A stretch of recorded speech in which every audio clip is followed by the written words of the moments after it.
So the WBC swooped in on Friday and made an unusual move, not unprecedented, but very unusual, and they ordered Noel Mikaelian to defend the title against Benavidez, who's a unified champion. The pressure is exploding behind the scenes as the unification fight hangs in the balance. With a legal threat now entering the picture, one decision could completely derail the showdown and throw the entire cruiserweight division into chaos. How long does Mikaelian have to inform you that he is going to take this fight? And if he commits to fighting that Zuffa boxing fight against Opetaia, does he immediately get stripped, or does there need to be some communication and some plans detailed to you?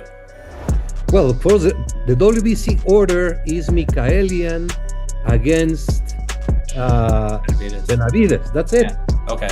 If he takes another fight, then he's relinquishing his obligations with the WBC. With the WBC mandate adding pressure, Sean Zittel highlights Mikaelian's dilemma: defend the WBC title against Benavidez for less money or pursue a bigger payday against Opetaia for the Ring Magazine Cruiserweight Championship. If money comes first, Mikaelian could risk the WBC belt to secure the more lucrative fight. Noel Mikaelian is going to have a decision to make. Is he going to want to keep his a big boy decision, which is he going to want to keep his WBC belt and defend against David Benavidez for what would be a lower purse, ultimately, for what he'd get offered to fight a turkey-funded ring show for the lineal cruiserweight title against Jai Opetaia? If it comes down to money, it won't be against Noel Mikaelian, be stripped, and instead look to fight Jai Opetaia for the ring title. But beyond Mikaelian's decision, the Benavidez matchup carries major significance. Chris Algieri points to Benavidez's win over Zurdo Ramirez and notes that, with Mikaelian holding the WBC belt, their fight could unify 3 of the 4 major cruiserweight titles. This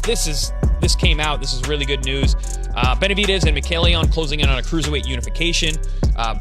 Benavidez is coming off of that huge win against Zurdo, picking up 2 of the titles. Mikaelian is the WBC titleist, so this is a unification for 3 of the 4 major titles at cruiserweight.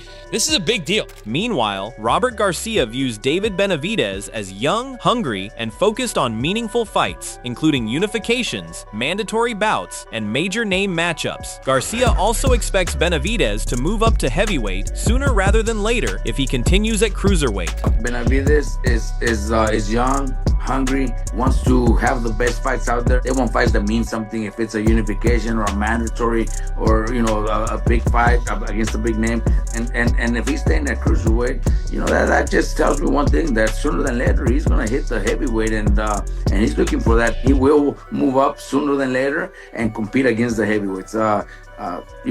He's doing his thing, man. However, Max Kellerman points to a different priority, identifying Jai Opetaia as the matchup that carries the most weight for Benavidez. He views Opetaia as the strongest challenge at cruiserweight, making the fight a far more meaningful test than other options. I believe Benavidez is wrong, and he should fight Jai Opetaia, the cruiserweight champion of the whole wide world. Similarly, Teofimo Lopez points to Jai Opetaia as the ideal opponent for Benavidez, with the matchup offering greater appeal for fans. He also sees a victory over Opetaia as a chance for Benavidez to strengthen his claim as the top fighter at cruiserweight. I think, honestly, Benavidez should just go after the ring and face Jai Opetaia.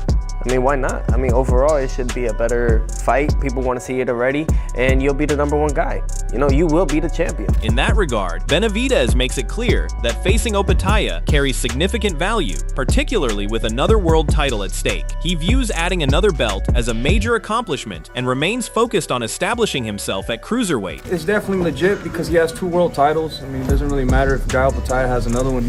He has 2 legit titles right there. So I think so. It's a legit fight. It's a legit, title shot, and I'm be very happy once I capture those 2 titles. On the other hand, Jai Opetaia makes his intentions clear, remaining focused on securing the biggest challenges available. He has spent years pursuing elite competition, with the undisputed crown standing as the ultimate target. Whenever the right opportunity comes, Opetaia is prepared to take it. I'm ready to fight. I've been chasing these big fights for quite a while. I want to call myself undisputed, so it is what it is. I'm ready when they are. At the same time, Andre Ward identifies a matchup between Opetaia and David Benavidez as a standout clash for the cruiserweight division. He highlights Opetaia's established position among the elite, while noting Benavidez's growing momentum and stature. Ward views the pairing as the kind of high-profile fight that could bring greater attention and significance to the entire division. The Jai Opetaia fight at cruiserweight is the fight for me. That's the fight that I want to see. Jai has been the man at that weight class for a very long time. Now you got a new player in the division with a hot name and whose stock and whose star power is only rising. That's the fight I believe that needs to be made at the cruiserweight division. We'll love to see. Backing that view, Roy Jones Jr. views Jai Opetaia as an ideal next challenge for David Benavidez, with the matchup offering a genuine test for both men. He points to Opetaia's size and ability as factors that could give Benavidez the kind of challenge he has yet to face, especially with both fighters adjusting their weight. Jones sees the fight as a meaningful step for Benavidez against an opponent capable of pushing him to another level. I like him and Jai. I think it's a great fight. It's test both of them. Jai's new and coming. Benavidez has not had nobody apparently that really wanted to try to step up and test him yet that was of his caliber. We knew that Ramirez was good, but 200 rounds of sparring, he knows you're not his caliber. And I think Opetaia would be the first guy to challenge him that really has the size enough to really be a challenge.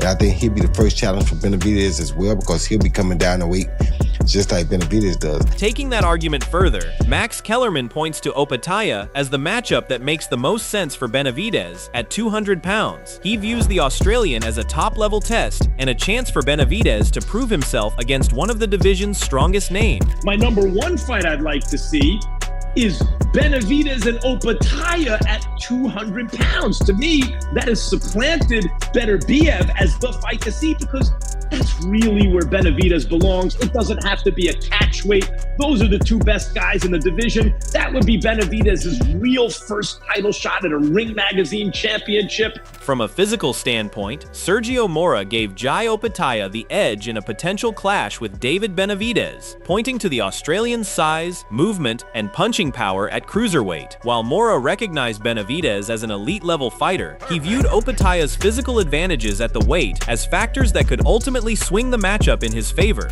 Opetaia is stronger. Pound for pound in punching, Opetaia punches a lot harder with one single shot than Benavidez. He's a harder, heavy-handed puncher. He's a southpaw. He has better feet than Benavidez. He's just as mean as Benavidez. That would be violent, man. That fight would be violent. Do you think Jai Opetaia is as mean as Benavidez? 100%. Oh, man, yes. This was violent, man. And he has heavy hands and he has quick feet. And he does it from that left-handed stance. Opetaia will beat Benavidez if they ever fight. That's just my early prediction.